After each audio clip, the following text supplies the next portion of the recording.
بسم اللہ الرحمن الرحیم۔ تمام سننے والوں کی خدمت میں السلام علیکم ورحمۃ اللہ وبرکاتہ۔ جیسا کہ گزشتہ نشست سماعتی نشست صفحہ نمبر 24 پر اختتام ہوئی تھی، تو آج صفحہ نمبر 24 سے ہی نئی سماعتی نشست کا آغاز کریں گے۔ مفید الاولیاء خواجہ عبدالقدیر بنارسی سے دریافت فرمایا گیا کہ یہ کیسی تاریخ ہے؟ انہوں نے عرض کی کہ مصرع تاریخ میں مفید الاولیاء کا ٹکڑا خوب آیا ہے۔ ارشاد فرمایا اس میں کیا خوبی ہے؟ انہوں نے عرض کی کہ وہ بزرگ جن سے اولیاء اللہ استفادہ حاصل کریں، جن کا مرتبہ شان غوثیت میں کمال کا مرتبہ ہو۔ ارشاد ہوا تمہاری روح کو ادراک ہو گیا ہے، مگر حواس میں نہ آنے کی وجہ سے زبان بیان نہیں کر سکتی۔ تمہاری روح میں ذوق ہے، سنو۔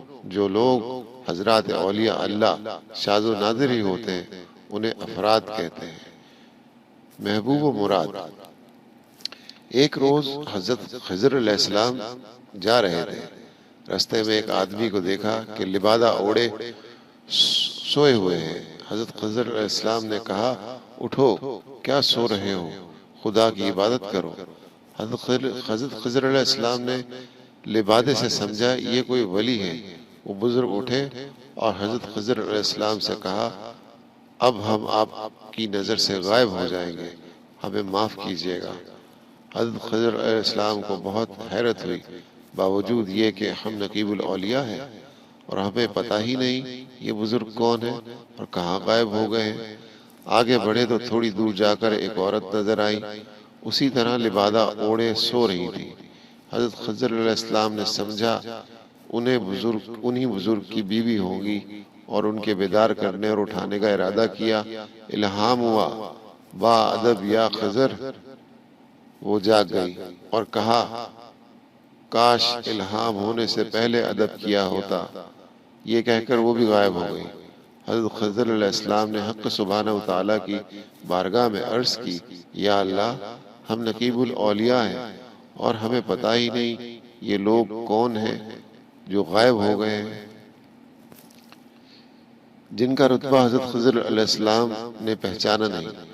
جواب آیا تم نقیب الاولیاء ضرور ہو، مگر مرید اور طالب کے مطلوب اور مراد کے نہیں۔ یہ لوگ جنہیں تم پہچان نہ سکے ہمارے مطلوب اور مراد ہیں۔ پھر حضرت خضر علیہ السلام نے پوچھا ان کے سردار اور افسران کون ہیں؟ کہا شیخ عبدالقادر جیلانی، غوث الثقلین، پیران پیر دستگیر شیخ محی الدین عبدالقادر جیلانی صلی اللہ علیہ العزیز روح فدا۔ تو آپ کی ذات اس معنی سے مفید الاولیاء ہے۔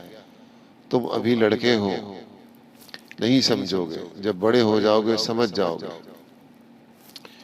وہ اپنی ذات سے ایک انجمن ہے۔ سنو ہم تمہیں بتاتے ہیں، حق سبحانہ وتعالی قادر مطلق ہے۔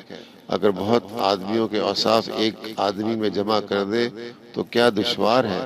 جیسے سرور کائنات صلی اللہ تعالی علیہ وسلم کی ذات میں اللہ جل شانہ نے جملہ انبیاء علیہ السلام کے اوصاف و کمالات مجتمع کر دیے تھے، اسی طرح اولیاء امت میں جو ولی اللہ کی خاص مقام و نسبت محمدی سے سرفراز ہیں ان کا حال یہی ہے۔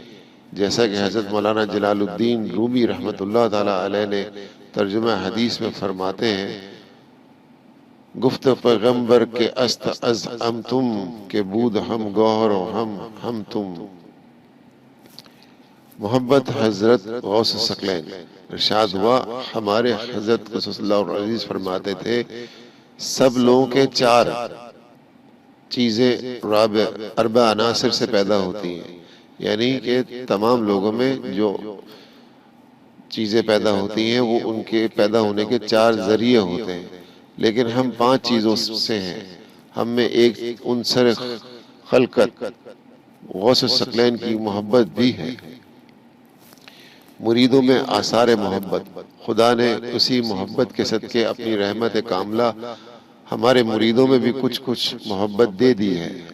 کرامت اعظم لقب جہانگیر شاہ حضرت سیدنا شیخ العارفین اپنا زمانہ آخر حیات میں بعض خاص عقیدت مند اور حلقہ بگوش اصحاب سے فرمایا کرتے کہ ہمارے پیر و مرشد نے جو خطاب جہانگیر شاہ عطا کیا اس کی بنیاد تو ہم نے قائم کر دی، اور اس کی تکمیل چھوٹے میاں ہمارے حضرت قبلہ شاد الحی رحمۃ اللہ تعالی علیہ کا نام نامی لے کر فرمایا کہ ان کے ہاتھوں سے ہوگی۔ چنانچہ 50 سال کے عرصے میں پردہ غیب سے ایسا ہی ظہور میں آیا۔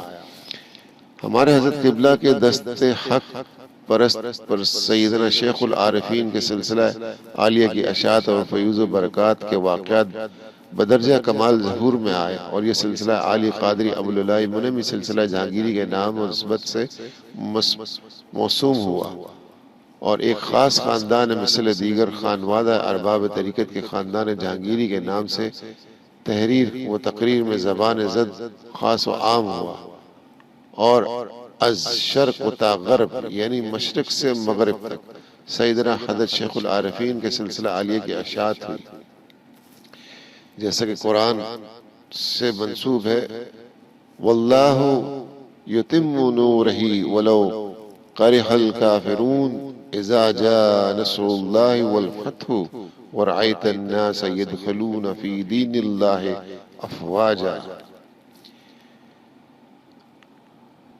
آج کی سماعتی نشست یہی صفحہ نمبر 26 پر اختتام ہوتی ہے، اور اب اگلی سماعتی نشست صفحہ نمبر 27 سے شروع کریں گے، اور حضرت قبلہ فخر العارفین شاہ محمد عبدالحی قدس اللہ سر العزیز رحمۃ اللہ تعالی علیہ کی سوانح حیات سے بات آگے چلے گی۔